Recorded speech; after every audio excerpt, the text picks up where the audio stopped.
What does it mean to be human if we don't have a shared culture? And what does a shared culture mean if you can't share it? It's only in the last 100 or 150 years or so that we've started tightly restricting how that culture gets used. The internet enabled an infrastructure where anybody could participate without asking permission. We have all these new technologies that allow people to express themselves, take control of their own creative impulses, but the law is getting in the way. Creative Commons is designed to save the world from failed sharing.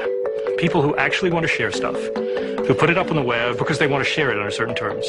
So we wanted to create a simple way for creators to say to the world, here's the freedom that I want to run with my creative work. Here are the things you're allowed to do. Can I reproduce it? Can I copy it? Can I put it in my textbook? Can I use that photograph?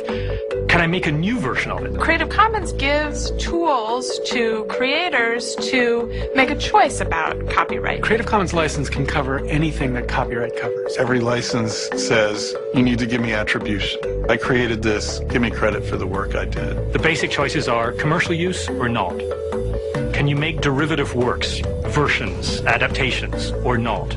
And do you want me to have to share alike? So if I take your stuff, do I have to offer it to the next person under the same terms? There's no requirement for you to do anything with your work other than what you want to do. You own the copyright to it. What we've done is given you the right to exercise your copyright in more ways, more simply. So the idea here is to enable the creative impulses that the technology turns loose and get the law out of the way. The work of Creative Commons is really about laying the infrastructure groundwork for this new type of culture, a new kind of folk culture.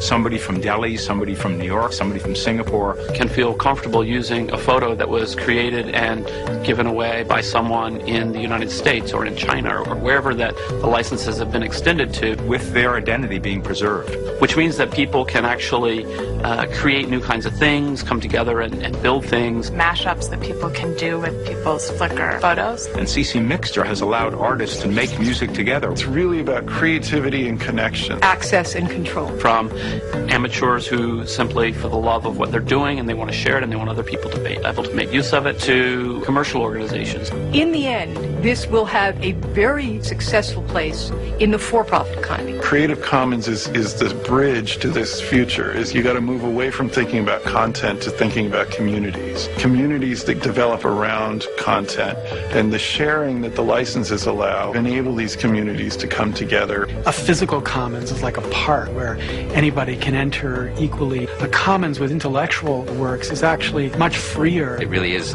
going to be the pillar for communications between people, cultural exchange. A space for more speech, more free expression. And that's the kind of commons we're trying to create.